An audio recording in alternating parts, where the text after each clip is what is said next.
মেধা নাকি পরিশ্রম, সফলতার জন্য কোন বিষয়টা সব থেকে বেশি জরুরি? উত্তরটি হচ্ছে, তুমি মেধাবী না হলেও চলবে যদি তুমি পরিশ্রমী হও। সব মেধাবীরা আসলে সবসময় জিতে না, কিন্তু আমি কখনোই কোনো পরিশ্রমীকে হারতে দেখি নাই। তুমি যে পাবলিক বিশ্ববিদ্যালয় সহ কোনো একটা বিশ্ববিদ্যালয়ে পড়ার স্বপ্ন দেখছো, তুমি নিজেকে একটু প্রশ্ন করো, তুমি আসলে পড়ার টেবিলে কত ঘন্টা সময় দিয়েছো? তুমি আসলে কতটুকু পরিশ্রম করতেছো?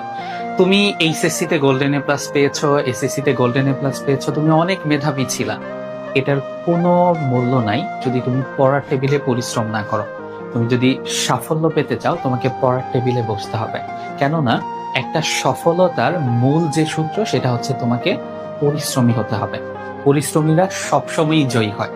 তুমি নিজে সারাদিন বসে বসে ফেসবুক স্ক্রল করতেছো, তারপর তুমি সময় নষ্ট করতেছো, ফ্রেন্ডদের সাথে কোচিং এর নাম করে এসে ফ্রেন্ডদের সাথে ঘুরতেছো। তো দিন শেষে আসলে তুমি তো সফল হবে না, কারণ তুমি ফাঁকি দিয়েছো। ফাঁকি দিয়ে এই জায়গায় আসলে সফলতা পাওয়াটা অনেক কঠিন। তাই আমার পক্ষ থেকে পরামর্শ থাকবে, তুমি মেধাবী না হলেও সমস্যা নাই, তোমাকে পরিশ্রমী হতে হবে।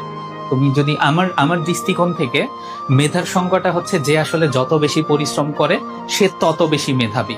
কারো মেধা কম, কারো মেধা বেশি, এই জিনিসটা আমি একদমই বিশ্বাস করি না।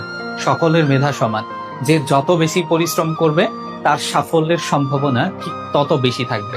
তাই তুমি পরিশ্রমী হও। মেধাবী যে সংজ্ঞাটা বা মেধাবী যে ট্যাগটা, এই ট্যাগটা ভুলে যাও। তুমি যত ভালো রেজাল্ট করো না কেন, সেটার কোনো মূল্য নাই যদি তুমি সামনে যে বিষয়টার জন্য ফাইট করতেছো, সেই বিষয়টার জন্য পরিশ্রম না করো। তাই মেধাবী না হয়ে পরিশ্রমী হও, তুমি অবশ্যই সফল হবে ইনশাআল্লাহ।